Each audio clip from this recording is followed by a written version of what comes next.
ও, ওরে বাবা রে! ওই যে বাড়িটা ছিল না হিন্দ মোটরে, এত ভয় লাগতো রাতের বেলা।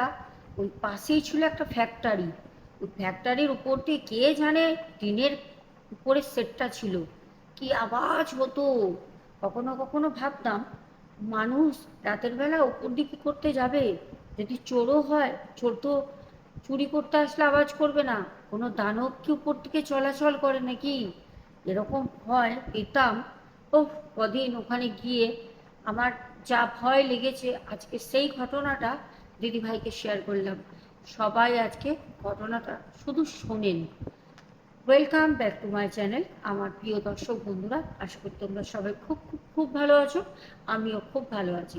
চলে আসলাম তোমাদের কাছে দারুণ দারুণ দারুণ একটি ভয়ের ঘটনা নিয়ে।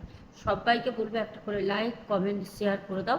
যারা এখনো পর্যন্ত ভালোবেসে চ্যানেলটিকে সাবস্ক্রাইব করনি, করে নিও। আজকে যে ঘটনাটা বলবো, অ্যাকচুয়ালি এই ঘটনাটা হিন্ট মত করে ঘটে এক ভাইয়ের সাথে। ভাই বলে, দিদি ভাই, মানে আমার পিসি আমাদের এখানে থাকতো হাওড়ায়। তো ওখান থেকে হিন্দমোটর খুব একটা তো ডিস্টেন্স না। তো ওখানে একটা মানে এমন জায়গায় একটা ফ্ল্যাট নিল, যেখানে মানে আমার মা বাবা কেউ আর কি পছন্দই না, সবাই বারণ করেছিল। আর দিদি দেখলো যে একটু কম পয়সার মধ্যে একটা ফ্ল্যাট পাওয়া গেছে, দিদি সেইটা হাতছাড়া করেনি। আর আমার দিদির একটা হ্যাবিট বিয়ের পর থেকে হয়, সেটা হচ্ছে ওর প্রচুর প্রচুর পরিমাণে জমি কেনার শখ। মানে জামাইবাবুর কাছ থেকে টাকা নিয়ে নিয়ে নিয়ে নিয়ে জামাইবাবু গভর্নমেন্ট চাকরি করেন। যা টাকা মানে ঘুরতে যাবে না, জামাইবাবু বলবে চলো একটুখানি সমুদ্রে যাই বা পাহাড় ঘুরি, দিদি বলবে না, কোনো জায়গায় যাব না। দিদি বললো তুমি টাকা দাও, জমি কিনবি। মানে জমি, দিদি মানে জমি ফ্ল্যাট বাড়ি কেনার জন্য পাগল। ওর এইটা হচ্ছে, এক একটা মানুষের এক একটা হ্যাবিট থাকে। আমার দিদির এইটা হ্যাবিট। তবে হ্যাবিটটা খারাপ না, কিন্তু খারাপ না হলেও যে কোনো জিনিস দেখে বুঝে তারপর করতে হয়, যেটা আমার দিদি করেনি বলে আজ ভোগান্তি, আজ ঘটনাটা আপনাকে শেয়ার করছি। অনেকেই বলেন যে দূর, ওসব ভূত ফুত আবার কি, ধ্যাৎ, ওসব ভয়, একটা মনের ভয় মানুষের, মানুষ জন্ম দেয়, ভয়টা কি? ওসব আত্মহত্যা হয় নাকি, ভূত ফুত আছে নাকি, দূর। এটা প্রায়শই মানুষকে দেখতে বলা যায়, আমরা কানে শুনতে পারি আশেপাশে। না, ভয় আমি পাই না, ভূতে ভয় আমি পাই না, ভূত আবার কি, প্রচুর এরকম শোনা যায়। একটা দিন, একটা সময়, একটা এরকম মুহূর্ত গেছে যখন সত্যি কথা বলতে এই ভূত, ধুর, ভূত আবার কি, ভূত আসলে পরে সামনে মেরে উড়িয়ে দেবো, তুড়ি দিয়ে উড়িয়ে দেবো, মানে এরকম একটা মনের অভিপ্রায় আমারও ছিল। ভয় আবার কি, আমি কোনো কিছুতে তো ভয় পাই না, হুর, মানে সব কিছু একটা তুয়াক্কা, এটা হতেই পারে না, না না এরকম হবে না। ভাই বলে, দিদি মোটামুটি যেখানে যেখানে বাড়ি কিনেছে আমাকে কোনো সময় ডাকতো। দিদি কী করতো, উইকেন্ড যখনই থাকতো তখন যেখানে মানে একদম রেডি রেডি টু মুভ যে বাড়ি বা ফ্ল্যাট কিনতো, সেখানগুলো যখন নিত তখনই গিয়ে ওখানে থাকতে শুরু করতো। মানে দুদিন তিন দিন ওই যখন ছুটি চলতো, হলিডে কোনো সময়, ওই সময় চলে যেত। একদিন দুদিন থাকতো, তখন আমাকে, মাকেও বলতো যে ভাই, মাকে নিয়ে চলে আয়, এখানে দুদিন থেকে যাবি। তা মানে দিদি বলতো ইয়ার্কি করে, কি করে ইয়ার্কি ছলে বলতো, আচ্ছা বলতো তোর দিদির কতগুলো বাড়ি, বলতে পারবি? বলতে পারবি না। মানে ওর না এটা একটা গর্ববোধ ছিল।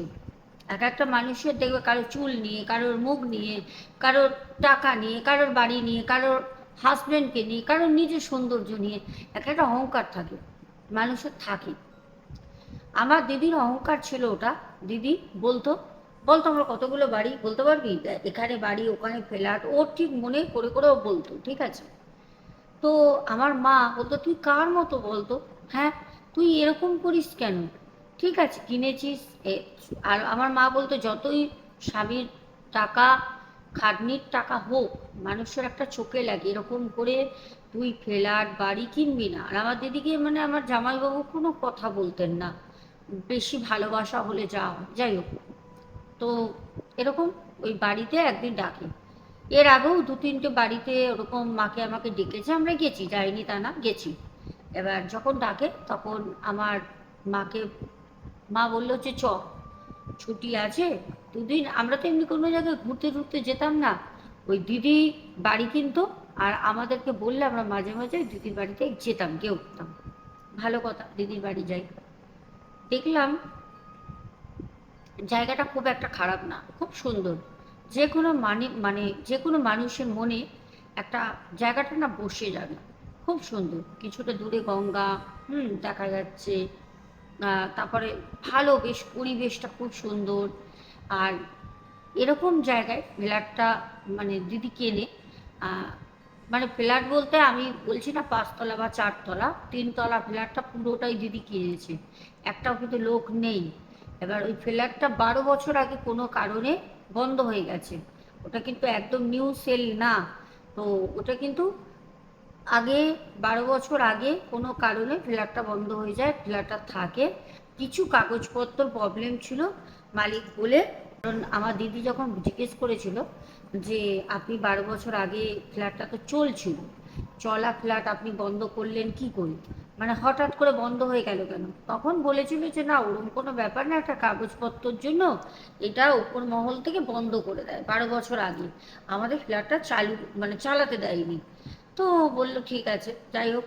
বলছে আপনারা নিলে আমি কাগজপত্র সব ঠিক করে দেবো, আমাদের আর চালানোর মানে কোনো ইচ্ছা নেই। তা আমার দিদি ভাবলো হতেই পারে, দিদি ওই ভেবেই কিন্তু ফ্ল্যাটটা কেনে। ওই ফ্ল্যাটটা একদম নিউ না, ওটা 12 বছর আগে কিন্তু চলতো, মানে ওখানে ফ্ল্যাটে লোক বসবাস করতো। ভালো কথা। দিদির ওখানে গেলাম, সত্যি কথা বলতে দিদির ওখানের যে চারপাশটা দেখে আমার আমার খুব পছন্দ হয়েছে, খুব খুব ভালো লেগেছে। তা মা একদিন থাকে, মা একদিন থাকার পর ওখান থেকে মা চলে আসে, আমি থেকে যাই।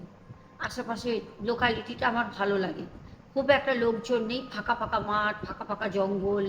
আর আমাদের হাওড়ার ওইদিকে না যেখানটা থাকি ওরকম না, আমাদের করে গায়ে গায়ে গায়ে গায়ে বাড়ি, মানে একদম এই ঘর থেকে হ্যাচ্ছু হ্যাচ্ছু করলে পাশের ঘরে শোনা যাবে এরকম।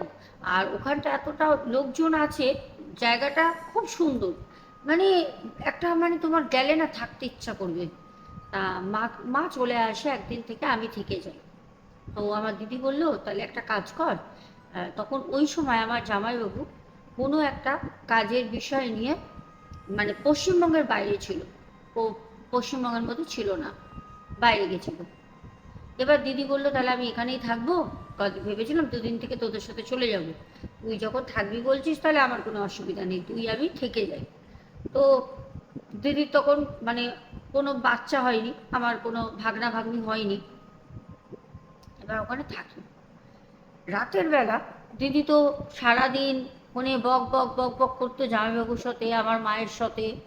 এবার রাতের বেলা হলেই দিদি খেয়ে দিয়ে 9টার মধ্যে দিদির হ্যাবিট, 9টা থেকে 9:30, 10টা হতো না, দিদির রুমে গিয়ে ভিতর থেকে দরজা লক করে দিদি শুয়ে পড়তো।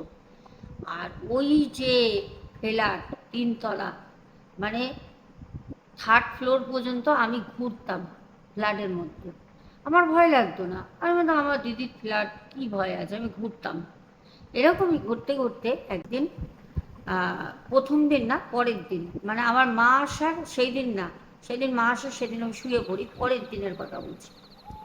পরের দিন আমি ঘুরছি, 3rd ফ্লোরেই ছিলাম, 3rd ফ্লোরে দাঁড়িয়ে রয়েছি, হঠাৎ না থাপ থাপ থাপ থাপ থাপ থাপ থাপ থাপ করে কিছু একটা চলে গেল, মানে আওয়াজ, টিনের আওয়াজ হচ্ছে। প্রথমে বুঝতে পারিনি, পরের ক্ষণে মাথায় আসলে টিনের আওয়াজ।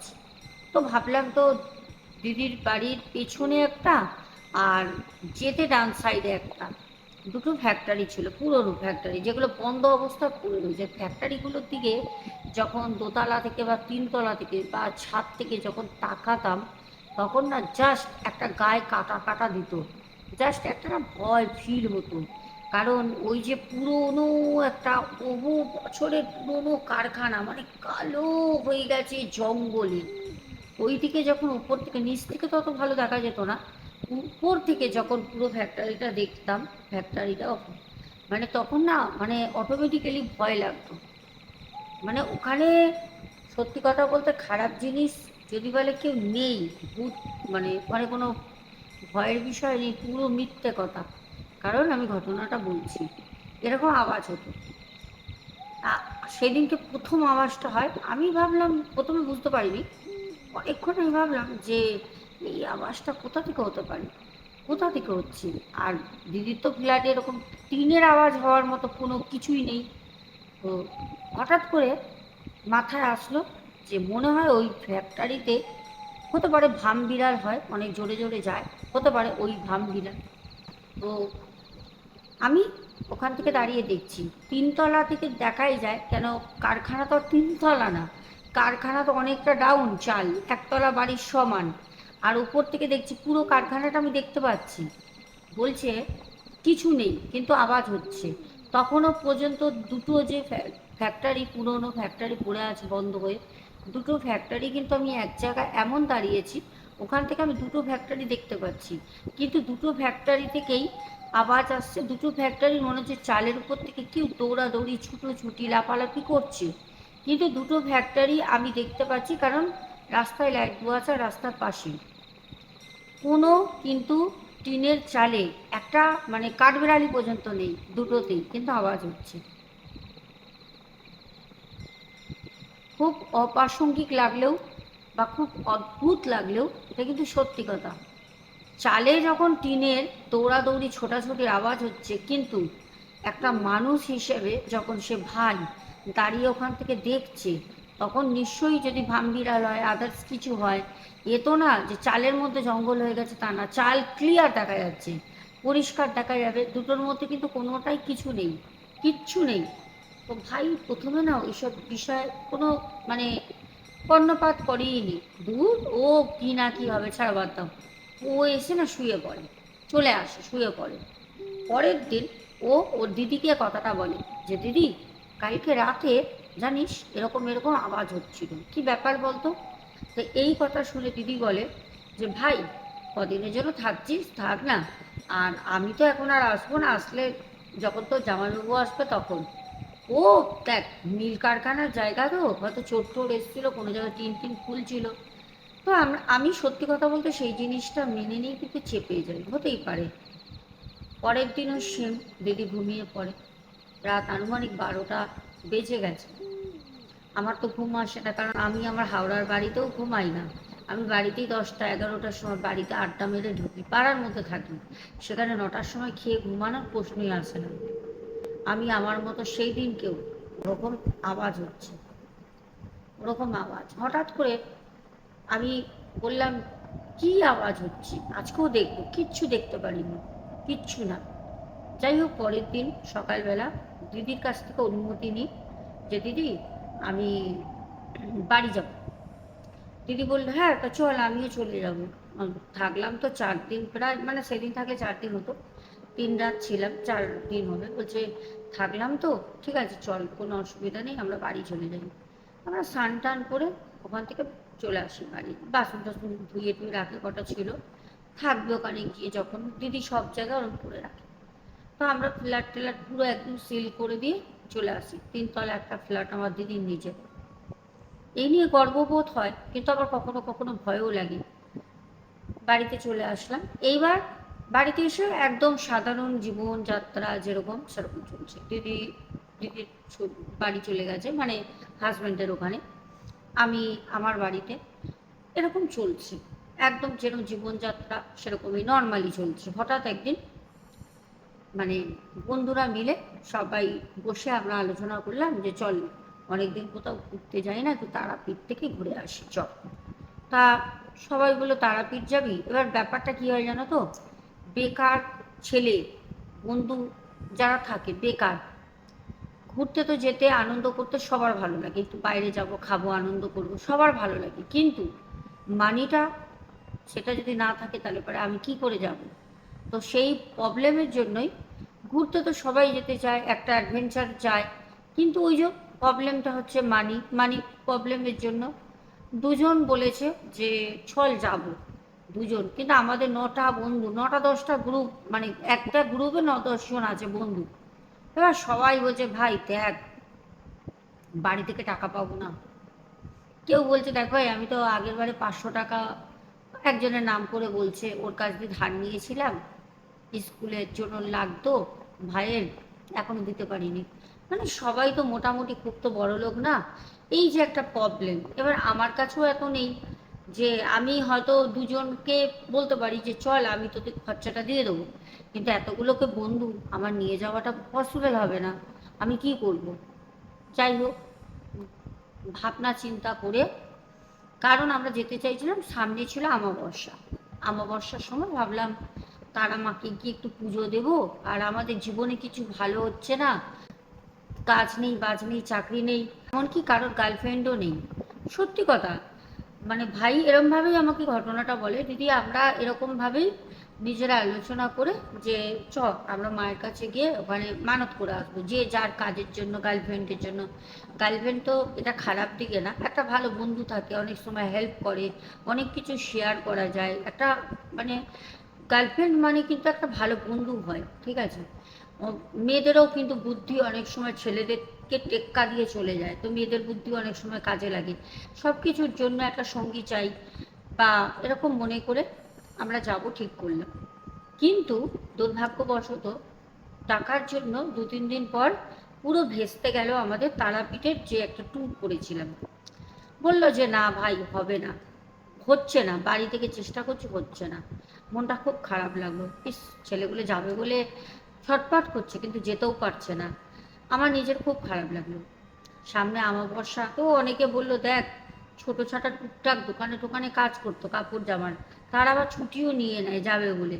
তো বললো যাওয়া যখন হবে না, ছুটি নিলাম, তাহলে একটা জায়গায় কোথাও কর না, কোথাও ঘুরে আসি।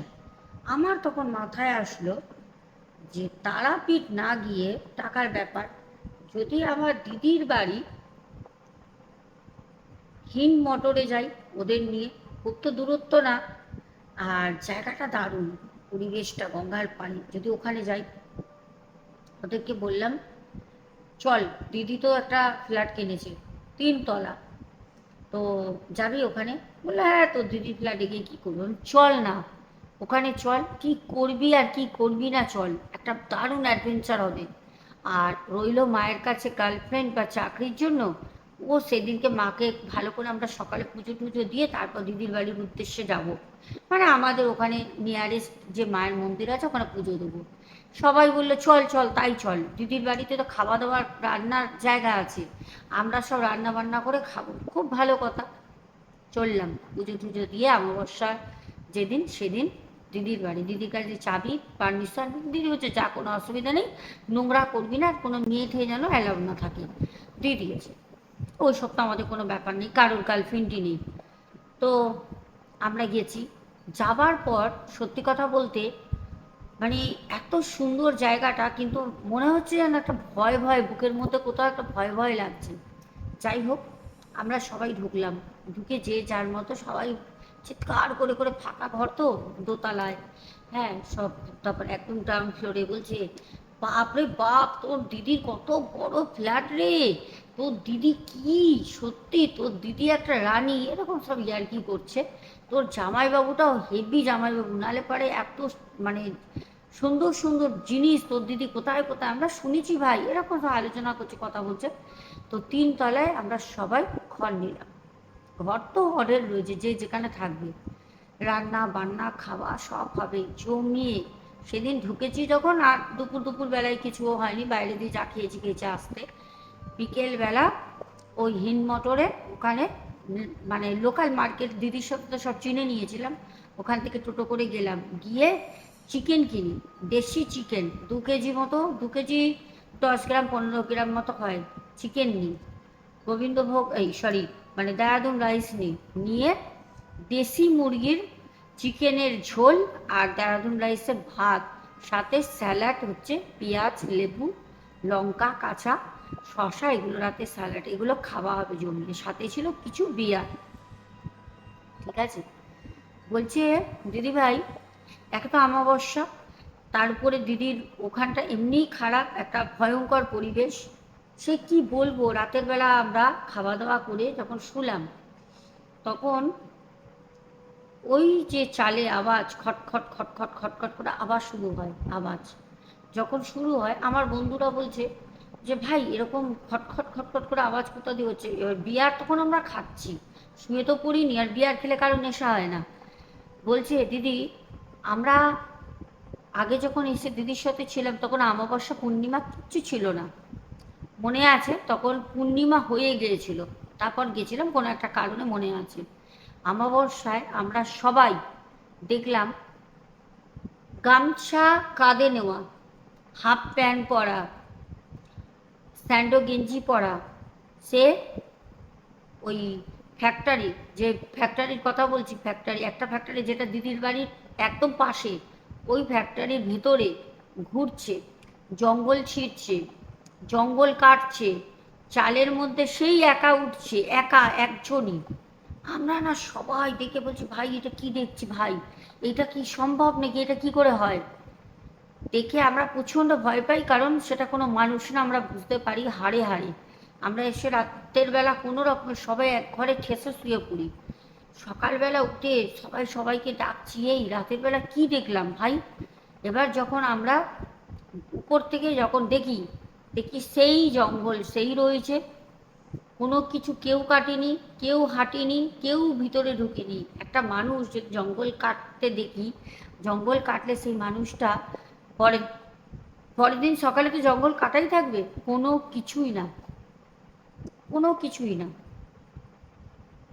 কিন্তু আমরা যেটা দেখেছিলাম চোখে একদম সঠিক, সবাই দেখেছি, একা একজন না, সবাই সবাই দেখেছি। 8টা বন্ধু 4টে বিয়ারে কিচ্ছু হয় না, কারণ অনেকেই বলতে পারে বিয়ার খেয়ে ও নেশায় দেখেছে, অনেকেই হতে পারে মদের নেশায় দেখেছে, এগুলো কমেন্টে আসে।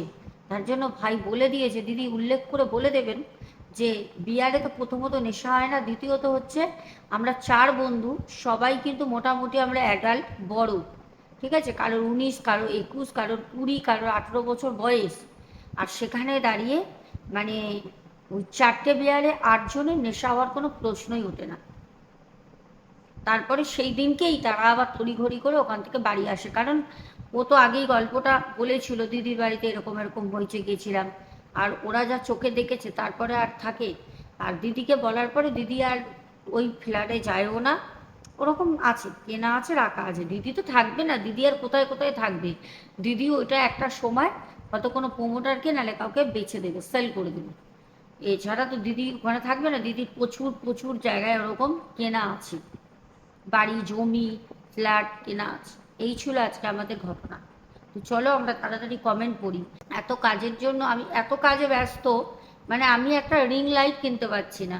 দেখি আজকে আমি অনলাইন থেকে ব্লিঙ্কিটেই নিয়ে নেবো, একদম অন্ধকার হয়ে যাচ্ছে। চলো আমি তোমাদের তাড়াতাড়ি কমেন্টে নামগুলো পড়ে দিই। তাড়াতাড়ি আমার যে লাইটটা সেট করেছি তার আলোটা বন্ধ হয়ে যাবার আগে তোমাদেরকে আমি তাড়াতাড়ি নামগুলো বলে দিই। আচ্ছা, প্রথমে আয়ান হালদার, সুদীপ্ত ব্যানার্জি, হোয়াইট কিং বনু, তারপর চম্পারানী দাস, জলি হাজরা দিদিভাই, নিতা বসু, সানি দেব, তারপর কমেন্ট করেছো শম্পা মিত্র, পিন্টু ঘোষ, প্রশান্ত, সরি, পাঠশালা, তাড়াহুড়ো করে পড়ছি, সিরাজুল মল্লিক, শ্রাবণী হাজরা, বিক্রম শাহ, প্রদীপ দাস, বাংলাদেশ থেকে মিম কমেন্ট করেছো, তারপরে শম্পা মিনি কিচেন, অদিতি বড়ই, তারপরে বাংলাদেশ থেকে আব্দুল হক ভাই, ঝুমা চ্যাটার্জি, কোয়েল দাস গুপ্তা, প্রিয়াঙ্কা দাস, পিঙ্কি দাস, অজয় শঙ্কর মণ্ডল, সুনিতা চন্দ্র, রূপা দে, তারপর কমেন্ট করেছো Indrani official, Shampa mini kitchen, Barun Majumdar, Keka Roy, Soma Das পরিবার থেকে, ঝুমা চ্যাটার্জি, সুমনা ভট্টাচার্য, তারপরে কমেন্ট করেছো কৃষ্ণা